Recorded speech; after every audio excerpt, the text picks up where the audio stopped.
दोस्तों, स्वागत है आपका friends at preparation YouTube channel पर। और इस चैनल पर मैं लेके आता हूँ करंट अफेयर और जनरल स्टडी से रिलेटेड ये क्वेश्चन आंसर की ये वीडियो, जो कि ऑब्जेक्टिव नेचर की है और आपके कॉम्पिटिटिव एग्जाम में काफी यूजफुल है। ठीक है, तो चलिए स्टार्ट करते हैं फर्स्ट क्वेश्चन के साथ। विद रेफरेंस टू युक्ति 2.0 portal consider the following statement. इस क्वेश्चन के अंदर आपके पास दो स्टेटमेंट गिवन है।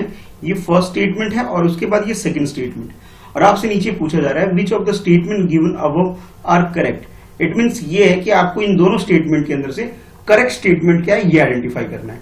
तो चलिए पहले स्टेटमेंट पढ़ लेते हैं, समझ लेते हैं कि पूछा क्या जा रहा है आपसे। It is a portal launch by the ministry of science and technology. ये युक्ति 2.0 के बारे में जो आपसे बोला जा रहा है, इस पोर्टल को लॉन्च किया है ministry of science and technology.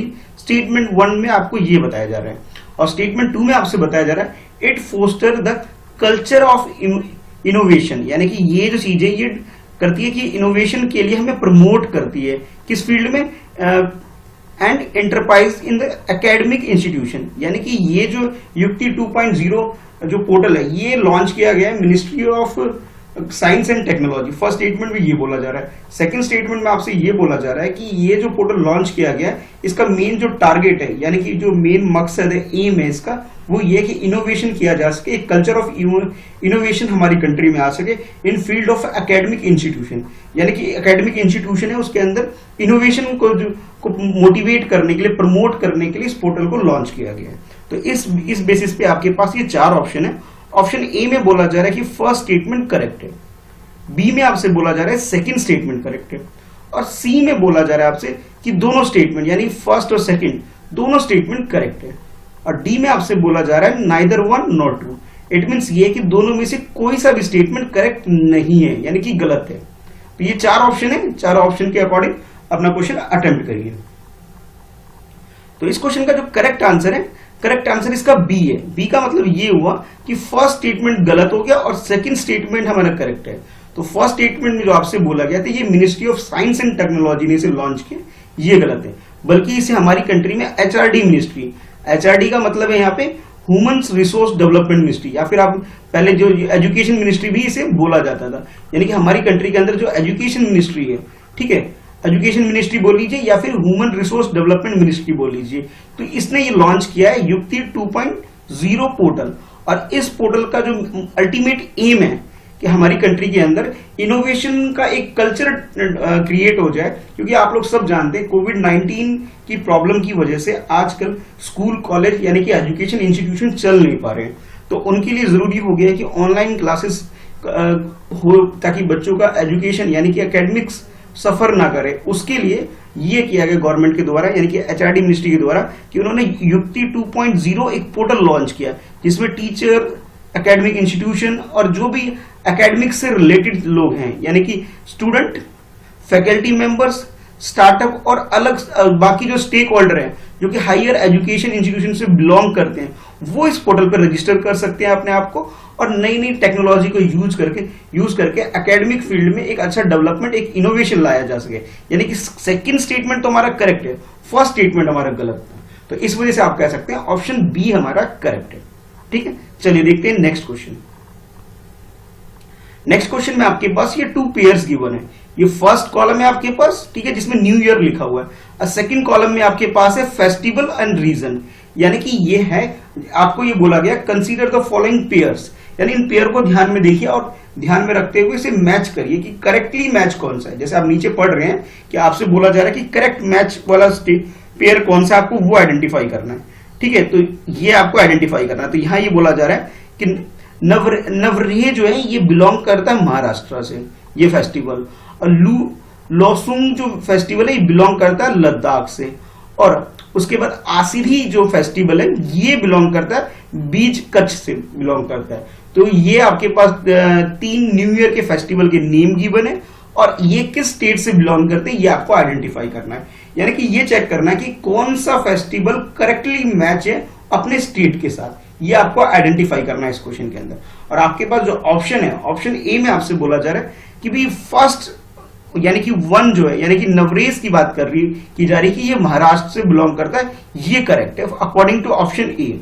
और ऑप्शन बी में बोला जा रहा है फर्स्ट सेकंड, इट मींस ये हुआ लुसुंग जो लद्दाख से बिलोंग करता है और नवरे महाराष्ट्र से बिलोंग करता है। ये बात बोली जा रही है कि ये दोनों स्टेटमेंट करेक्ट है। अच्छा, नेक्स्ट जो थर्ड ऑप्शन सी ऑप्शन है आपके पास, उसमें ये बोला जा रहा है कि थर्ड जो मैचिंग गिवन है यानी कि आसिधी जो बिलोंग करता है बीज कच्छ से, ये वाला जो पेयर है ये करेक्ट है।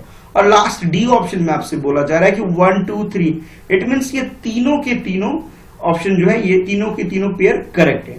आपके अकॉर्डिंग क्या है, क्वेश्चन को अच्छे से अटेम्प्ट कर लीजिए।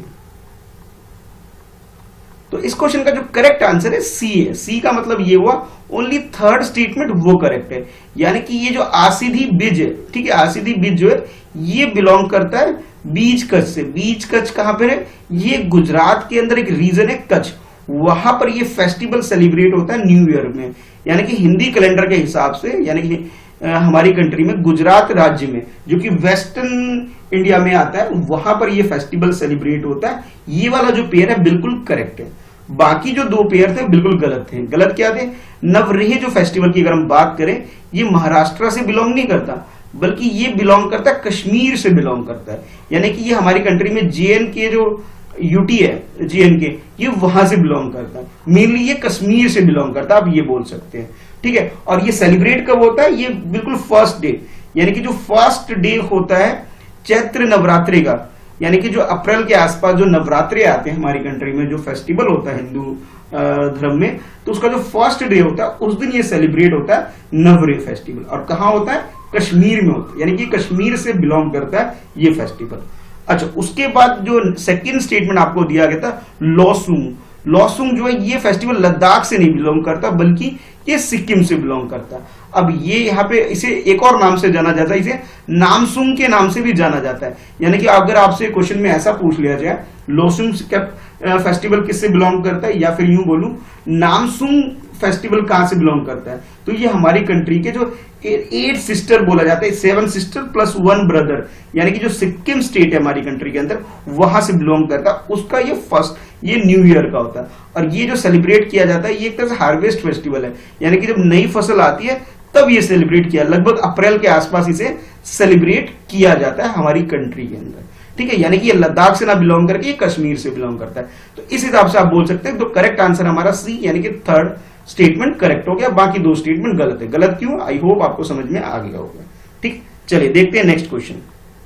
तो नेक्स्ट क्वेश्चन में आपसे पूछा जा रहा है which of the following has authority to impose anti dumping duty, ठीक है, इंडिया, यानी कि इनमें से कौन सी ऐसी अथॉरिटी है जो हमारी कंट्री के अंदर ये एंटी डंपिंग ड्यूटी इंपोज करती है। तो सबसे पहले तो आपको ये पता होना चाहिए कि एंटी डंपिंग ड्यूटी होता क्या है। थोड़ा ब्रीफ में मैं बता देता हूं ताकि आपको क्वेश्चन अटेम्प्ट करने में इजी हो जाए।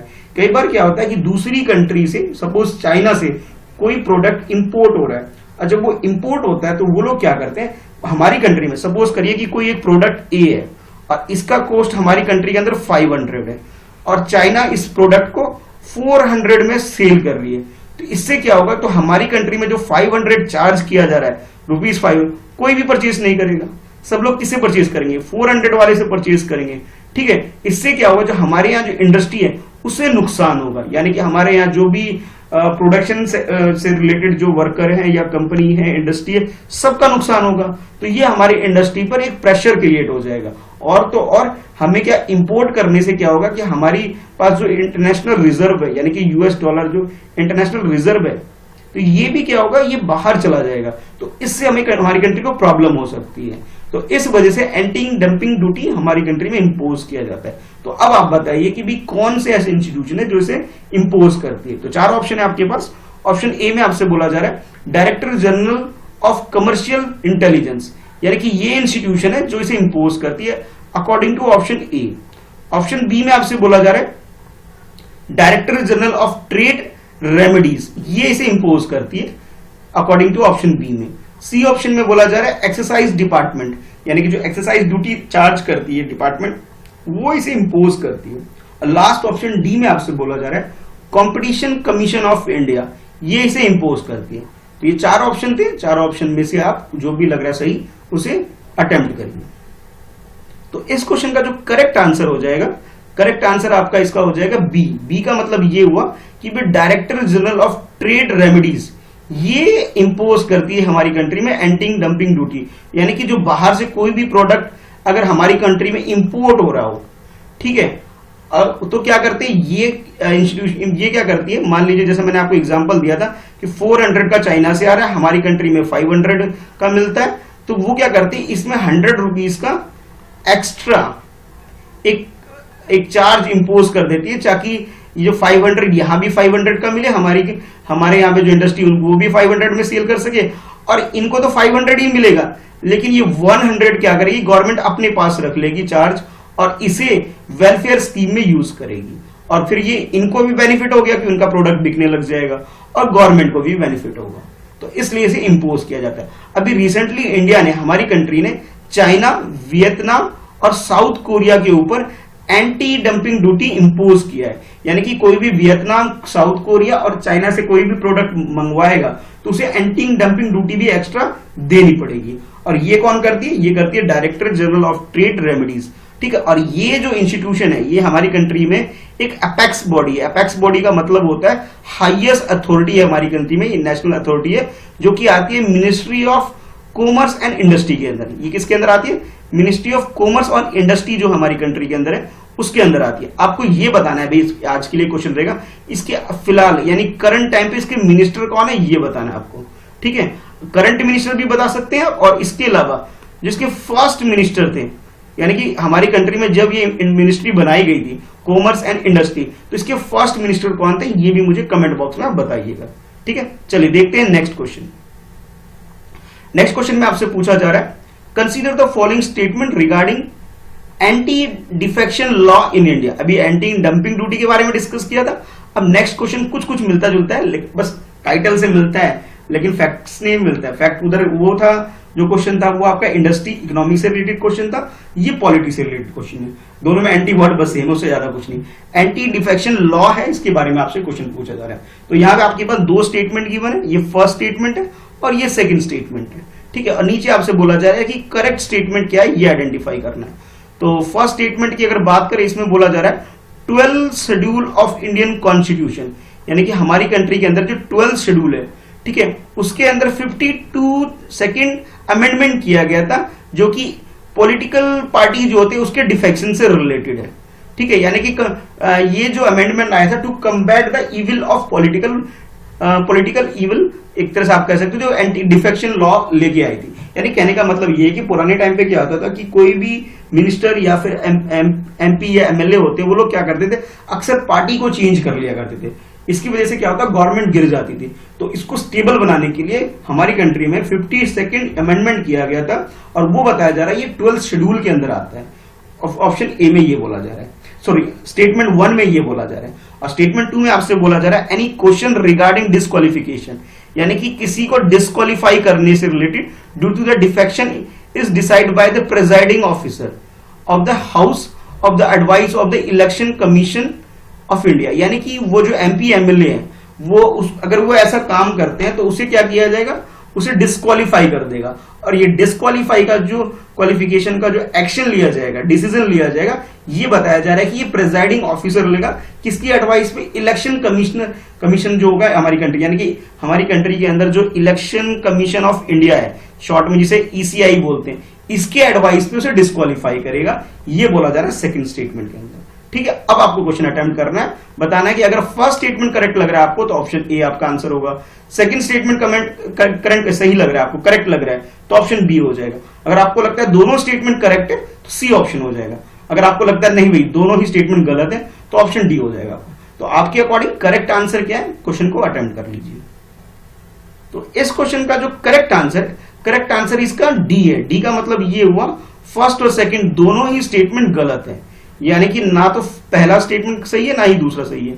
क्यों सही नहीं है इसके बारे में आप जान लेते हैं। दोनों स्टेटमेंट के गलत होने की वजह ये है, जो आपसे ये बोला गया था 12th शेड्यूल के अंदर है, नहीं भाई ये 12th शेड्यूल के अंदर नहीं आता, ये 10th शेड्यूल के अंदर आता है। दल बदलो कानूनी से बोल सकते हैं, एंटी डिफेक्शन भी आप बोल सकते हैं, और ये हमारी कंट्री में 52nd अमेंडमेंट के थ्रू तो लाया गया था, लेकिन ये शेड्यूल 12th में नहीं बल्कि शेड्यूल 10th में ऐड किया था। तो इस वजह से हमारा जो फर्स्ट स्टेटमेंट है वो गलत हो गया, ठीक है, पहली बात ये होगी।